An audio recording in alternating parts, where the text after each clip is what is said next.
full-fledged with a helmet on my head, with a shield and some sharp legs. Good morning. It is December 3rd at 9 o'clock Wednesday. And I just wanted to get on here and talk to y'all for the first time this new week. I've been off work the past 2 days. I'm always off Monday, Tuesdays, Jerry and I, and we did a lot. The biggest thing, I just wanted to clean up just little stuff, just clean the house, get ready for Christmas decorations. My first year buying my own decorations and decorating our own spot. It's our first Christmas in our spot. So it's like, yay. But yeah, we cleaned up. We went through Crim's room and organized all her stuff, getting rid of old stuff that she just doesn't use or need or anything, and donating things that she can't fit and yada yada yada. It was eventful. It was nice. Just gonna be really quick. I just wanted to just check in, and I had to really step back for a second, and God really had to like I'm a human, and I do my best. I truly do my best when it comes to my priorities and staying just on track. And I know that I can't do it alone, and I know that I need God to help me stay on track. So I kind of fell off. The past couple days, and I'm trying to get back up. I'm trying to get back on. I'm trying to focus. So I had to have a conversation with him this morning. He actually woke me up a little earlier than usual. And yeah, we just talked, and I just listened and read his word, and that's all it takes is just recognizing and getting back up and moving forward and getting back on track. I finally grew out of the embarrassment. When I fall off, I used to get embarrassed and ashamed, and I would just kind of like push myself away further and further and further, and kind of avoid God, kind of run from Him. So this is new. It's uncomfortable, but the second that I finally pushed Tea Time with Trin out, I knew that it was going to come with a lot of change, and making that decision was going to hold me accountable to keep it up, to keep going, because I'm not going to ever put something out publicly and just quit. I'll do that in secret, but I'll never let anybody see me quit. November was just it really threw me off. It really put my headspace in a different wavelength. Like I just wasn't here anymore, and I had to get back. So I'm back. And yeah, we'll talk more throughout the week about it once I get all my thoughts together and figure out exactly what I want to say, and what I want to talk about, and what God wants me to say and talk about. But yeah, December 2024, this year has been a year. It's been a good year, actually. But I hope you guys are great this Wednesday. And by the time you see this, it'll be not Wednesday. But yeah, I hope your Wednesday is great nonetheless, and every day after. And yeah, I'll talk to y'all. I don't know when it's time to talk to y'all. Tomorrow, tonight. Who knows? God knows. And I'm just waiting to be told what to do. Love you. Hey, same day, Wednesday, December 4th. I finally got my thoughts together, so I'm ready to talk about it. Let's get into it. So earlier I was letting you guys know that I had to get back on track, and I was falling behind, and I was just not prioritizing what I needed to do to fulfill my purpose. And it didn't really dawn on me that I wasn't doing my best until today. And I just felt like this tug, this supernatural overwhelming, like, hey, get it together, because you're not together right now. You're definitely falling apart. I just lost focus. I lost track of the bigger picture, and I need God, and that's the bottom line. And that's what I was kind of forgetting. I was forgetting that I need Him in order to truly do this His way. Of course, like I can't do it His way without Him. And you think, by reading the Bible and just continuing to pray. Like for me, I eat meat. Like my walk with God, I'm no longer on milk. So I need way more than the rest of the day and a little prayer when I wake up. Like I am at a point in my walk with God where that's my best friend. Like I'm talking to Him all day long. I'm praying to Him all day long. Like I'm no longer talking to myself. And my thoughts are always to God. So I'm making sure that they're pure and holy and righteous, and they're only on what is good. My thoughts are only on what is of God. And I try my best. Of course, I'm human, and sometimes I gotta catch myself.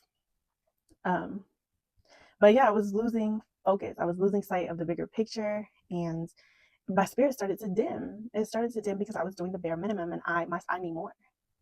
Okay, I need something more wholesome, something more fruitful, and I had to really just get along with God and pray it out. I had to basically verbally acknowledge that I'm not doing what I'm supposed to be doing. Like I got a little distracted, you know. Like the food is great, me cooking is great and fun, and it's a hobby, and it's something I truly enjoyed making those videos, but it's just not what I'm supposed to be doing. It's not. That's something that God was like, okay, you can have a little fun, but tea time with Trin, that's the mission. That's where it's at. So that's number one. That's where you need to get your priorities together. And yeah, he and I had a really good conversation, and it really put me in my place. He always gonna set me straight. And so yeah, I had to acknowledge that my spirit was getting dim, and I just was not focused. And I had to just take accountability, take full responsibility that my bad. I got a little bit too excited and I started steering towards my way. And you know what? Let me take a step back. I had to cleanse. I had to cleanse my heart. I had to relinquish anything that was blocking his spirit from flowing through me. And I just had to, forgive myself and put my best foot forward. And that's where I'm at right now. Get it back on track. While completing those steps towards the right path, I started to read his word. Like really read it. I'm not talking about verse of the day. I'm talking about God, tell me where to go, and I'm gonna go and I'm gonna read it. And Proverbs is where it's at. I love Proverbs. That's the wisdom. That's how you really, for me at least, that's how I really change the way that I think. I go to Proverbs, and what I'm reading is stinging. It's hurtful. It's very much triggering me, and it made me just like ignite this topic because this is not my first time being torn to pieces by his word. It's not my first time being cut open and sliced apart and tore down by his word. So while I'm feeling this sting, I'm like, hey, that's something I can talk about real quick. Most people don't want to read the Bible. Aside from not understanding it, the ones that get it but don't like what it says, that's them the ones. You don't want to read the Bible because the Bible is putting you in your place. His word is tearing you apart. His word is going against everything that you want and feel and think, and the way that you want to operate. His word is not aligning with that. So you get to a point where you're just like, you still want to do it your way. You still want to react the way you want to react and respond and feel and do and make your own choices, as you should. You are entitled, and you have that right to choose what you want to do. But spirit had to tell me, had to let me know, this is why that stinging that you're feeling is the reason why a lot of people are not going to read the Bible, because a lot of people don't want to change the way that they're comfortable in their mess. They're comfortable in their chaos. And that's cool. That is between you and God. Got nothing to do with me. But yeah, I had to recognize that earlier, because I've always felt this stinging. Not every single time I read his word, but when it's a time like this where I have fallen off a little bit and I'm getting back on, and his word is like really tearing me a new one. It dawned on me, spirit was like, and that's why a lot of people don't read his word.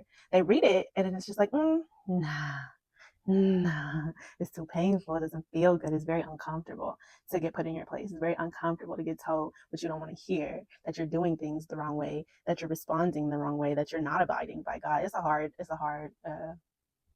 fact to swallow, because it is a fact. It's not an opinion that you're not following God, that you're not abiding by God. His word is clear as day. So I get it. It's pain. It's pain. It cuts deep, and that's part of it.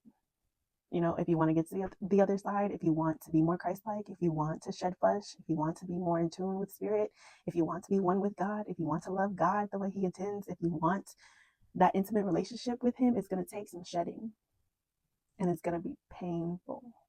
Yeah, that was just a little message of today. The verse of today is Hebrews 4 verses 12, which talks about how his word cuts very deep, and I'll put it right here somewhere.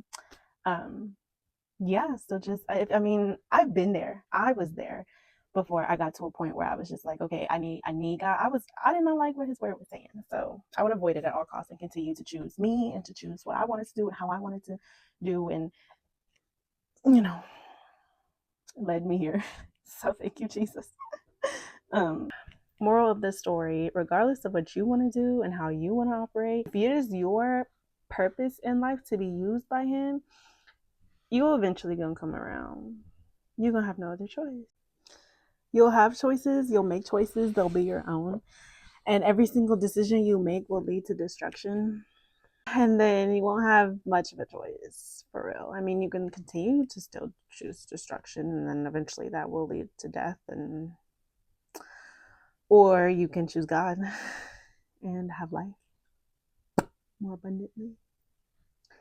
But ultimately, it's still your choice. So, I mean, you're still free. God bless. I will be getting ready for work now. So, talk to y'all tomorrow or whenever God tells me to.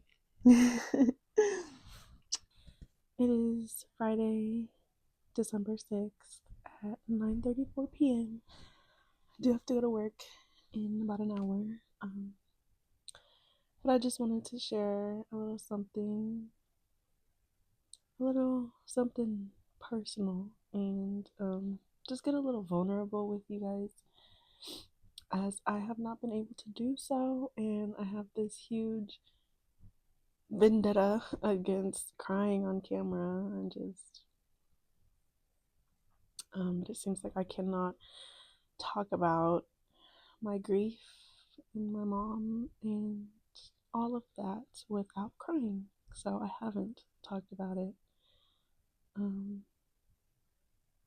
with y'all, but Spirit moved me to do so, as I am not the only one in the world grieving.